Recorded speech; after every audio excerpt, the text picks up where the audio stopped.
చెందును కాక. ఈ ఒక చిన్న విజ్ఞప్తి, ఈ నెల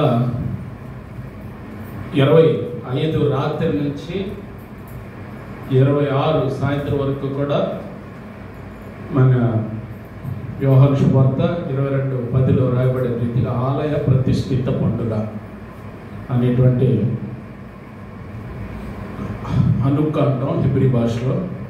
యేసు ప్రభు వారు ఆ పండుగలో పాలుపంపులు పొందటం, ఆ పండుగ పరమార్థం రాయబడి ఉన్నది వివరంగా 22:10లో యోహాను. ఇప్పుడు మనం 26 ఉదయం ఈ పండుగ మనం జరుపుకోవటం జరుగుద్ది. బహుశా ప్రతి చోట నేను మానవుల్లో అయితే పండుగ ప్రతి సంవత్సరం జరిపిస్తున్నాను. ఈ పండుగలో ఉన్న పరమార్థం ప్రభు వారు ఎలా దీనిలో ప్రభువులు ఎలా నెరవేర్పు జరిగిందనేది మీకు వివరిస్తాను తప్పకుండా. ఎందుకంటే ఆయన చేసిందే మనం చేయాలి.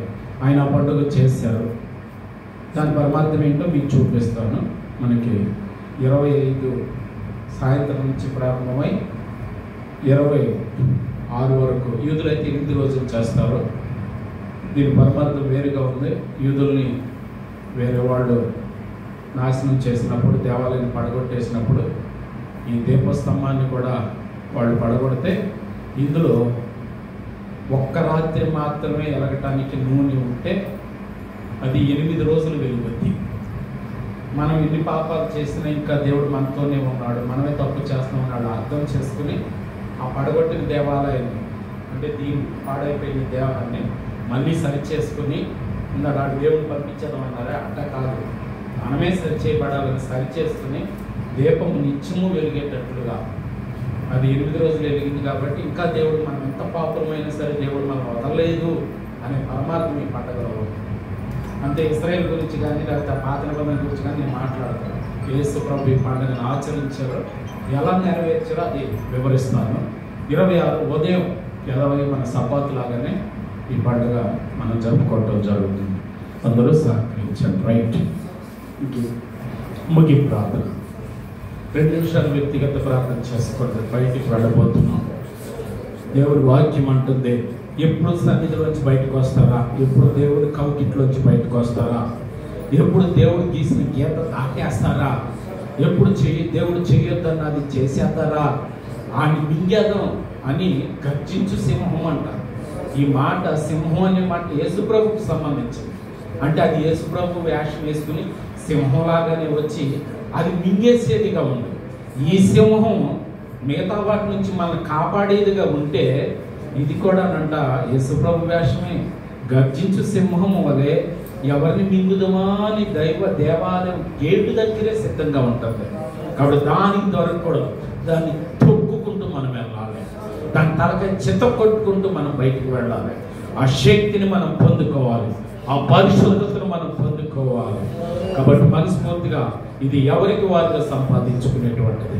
ఆ పవిత్రమూర్తి పాదాల దగ్గర విజ్ఞాపన చేస్తూ కన్నీటితోటి ఈ పరిశుద్ధాత్మ శక్తిని నాలోంచి తీయొద్దు అని దావీదు బ్రతిమాలుకున్నట్టు, నీ రక్షణ ఆనందం నాలోంచి తీయొద్దు అని మరలా నాకు పుట్టించు, మరలా నాకు పుట్టించు. నా పాపం వల్ల నేను పోగొట్టుకున్నాను, రక్షణ ఆనందాన్ని మరలా నాకు ప్రసాదించు అని మన దావీదులాగా మనం కూడా బ్రతిమాలుకున్నట్లయితే ఇది దేనికి దొరకకుండా, ఏ ఉచ్చులో పడకుండా, ఏ ఊబిలో పడకుండా ఊహించని రీతిగా వచ్చి పడిపోతూ ఉంటాయి. మనస్పర్ధలు వచ్చి పడిపోతూ ఉంటాయి. తల్లిదండ్రుల మధ్య, భార్య భర్తల మధ్య, బిడ్డల మధ్య కావాలని సిచ్చు పెట్టేటువంటి సైతాను ఏదో ఒకటి ఇది నిజమా అని క్వశ్చన్ మార్క్ వేసిందంటే ఖచ్చితంగా ఒక రాయి విసిరినట్టే కదా. కాబట్టి దానికి దొరకకూడదు. అపోహలు, అనుమానాలు మన కుటుంబాల్లో ఉండకూడదంటే నీవు చేసుకునే ప్రార్థన నీకు రక్షణ ప్రాకారముగా మార్చబడుతుంది. కాబట్టి మనస్ఫూర్తిగా ప్రార్థన చేద్దాం. దయ కలిగిన దేవ, కృప కలిగిన తండ్రి దేవా, మీ ప్రేమతోటి, మీ దయతోటి తండ్రి దేవా, చాలా దూరం ప్రయాణం చేస్తాం తండ్రి. నాయన ఒక్కొక్కరికి మనం 50 సంవత్సరాలు, 60 సంవత్సరాలు, 70 సంవత్సరాలు నాయన ఇన్ని సంవత్సరాలు ఎట్టా గడిచిపోయాయో నా తండ్రి, నా దేవా, అసలు నాకు తెలియకుండానే మీరు గడిపారు తండ్రి. ప్రేమాస్వరూపి, ఈ ఎన్ని సంవత్సరాల్లో ఎన్ని ఒడిదుడుకులు వచ్చినాయో, ఎన్నిసార్లు నేను గోతికి పోతానికి సిద్ధంగా ఉన్నాను. కానీ తండ్రి, కొనుకొడు నిద్రపోడు అన్నట్లు తండ్రి నాకు తెలియకుండా నన్ను రక్షించి భుజాల మీద మోస్తూ, రెక్కల మీద మోస్తూ ఎంత ఆయుష్ ఇచ్చినందుకు స్తోత్రం చెల్లిస్తున్నాను. ఇదిగో తండ్రి 2025లోని కూడా మీరు నన్ను సిద్ధం చేసినందుకు, నా కుటుంబాన్ని సిద్ధం చేసినందుకు, ఇదిగో దావీదు నీకు నీ కుటుంబానికి నేను చేసింది తక్కువే, ఇదిగో నీ మనసు మార్చుకున్నావు, ఇంకా ఎంతో నీ కుటుంబానికి నేను చేయవలసిన మేలులు దాగి ఉన్నాయి అన్నట్లు నా తండ్రి మా కుటుంబాల విషయాల్లో కూడా తండ్రి దేవా, మా బిడ్డల విషయాల్లో, మా ఆరోగ్య విషయంలో, ఇదిగో తండ్రి మా కుటుంబ జీవన పోషణ వ్యాపార విషయాల్లో నాయన మీ పవిత్ర పదాలు ఆశ్రయిస్తున్నాం తండ్రి దేవా. సమస్తము ఎరిగిన వారు తండ్రి దేవా, ఏది ఎప్పుడు చేయాలో మీకు తెలుస్తుంది తండ్రి దేవా. ఆయన మీరు మీ కార్యం చేసే వరకు, మీ రక్షణ ఆనందాన్ని పుట్టించే వరకు, మీ ఆశీర్వాదాన్ని అనుగ్రహించే వరకు నా తండ్రి మీ బలిష్టమైన చేతుల కింద మేమందరం కూడా విశ్వాసంతో నిరీక్షణతో ఎదురు చూడగలిగే బిడ్డలుగా తండ్రి మమ్మల్ని అందరినీ కూడా తండ్రి విశ్వాసంలో తండ్రి స్థిరపరచండి. ఆరోగ్య విషయాల్లో కృప చూపించండి తండ్రి. షుగర్ల నుంచి, బీపీల నుంచి, మోకాళ్ళ నొప్పి నుంచి, తలపోట్ల నుంచి, గ్యాస్ ట్రబుల్ నుంచి, కుటుంబపరమైన సమస్యల నుంచి, భార్యాభర్తల నుంచి, మనస్పర్ధలు తండ్రి దేవా, ప్రతిదీ మీ పవిత్ర పాదాల దగ్గర పెడుతున్నాను తండ్రి. అన్నిటికీ పరిష్కారం దొరికే స్థలం ఇదే కదా తండ్రి దేవా. ఎవరు ఎక్కడ ఏ సమస్య కొరకు మీ పాదాల దగ్గర, మీ కరుణాపీఠం దగ్గర బతిమాలుకుంటున్నారు తండ్రి, ఆయన వారికి విడుదల అనుగ్రహించండి. వారు ఆశించింది వారికి అనుగ్రహించండి తండ్రి. ఆయన వారి సమస్య నుంచి వారు విడిపించండి తండ్రి. మళ్ళీ బయటికి వెళ్ళబోతున్నాం తండ్రి.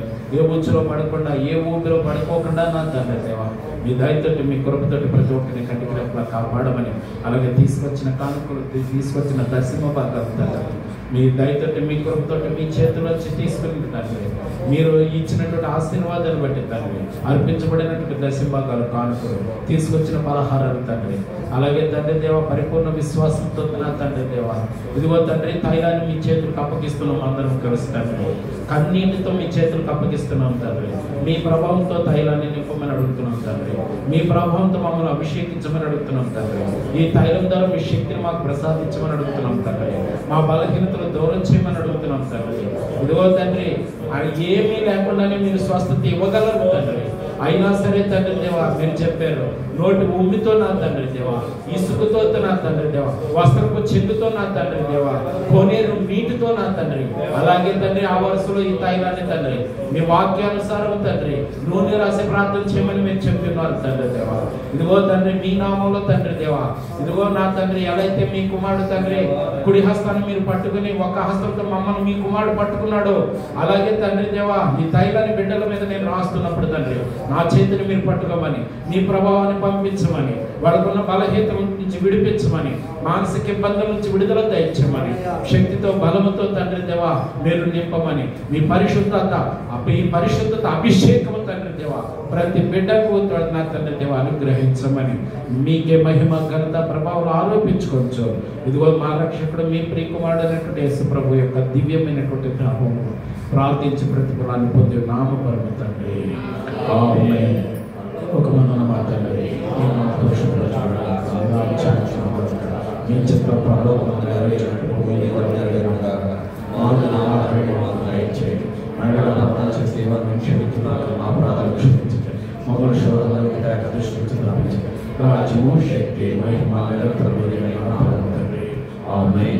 తండ్రి అయిన దేవుని ప్రేమ, లోకరక్షకుడైనటువంటి యేసు ప్రభు వారి కృప, పరిశుద్ధాత్మన్యుని సహవాసం ఇవాళ దేవుని కలుసుకునే రోజని మనం నిన్న సాయంత్రం చేసి స్పృహ కలిగి ఆలయాన్ని ఆరాధనకి సిద్ధం చేసి మరి చక్కటి పాటల ద్వారా దేవునికి స్తుతులు చెల్లించిన వాళ్ళు, ప్రారంభ ప్రార్థనల ద్వారా దేవుని గణపరిచినటువంటి వారు, ధర్మశాస్త్ర పట్టణం ద్వారా దేవునికి మహిమ తీసుకొచ్చి శ్రద్ధాభక్తులతో వాక్యాన్ని విని దాని ప్రకారం నడుచుకోవడానికి తీర్మానం చేసుకున్న బిడ్డలకి, కానుకలు దశమ భాగాలతో దేవునికి ఘనతను తీసుకొచ్చినటువంటి బిడ్డలకు, మన బంధువులు, స్నేహితులు, శ్రేయపురుషులు రాలేకపోయిన వారికి, నాకు నా కుటుంబానికి ఈరోజు మధ్యాహ్నం జరగబోయే ఆరాధనలో, అలాగే ఈరోజు సాయంత్రం తిరుమలపాలెంలో జరగబోయేటువంటి ఆరాధనలో దేవుని కృప బిడ్డలందరికీ తోడై ఉండి శాశ్వతమైన ప్రేమ కృపతో నడిపి అనుగ్రహించును గాక.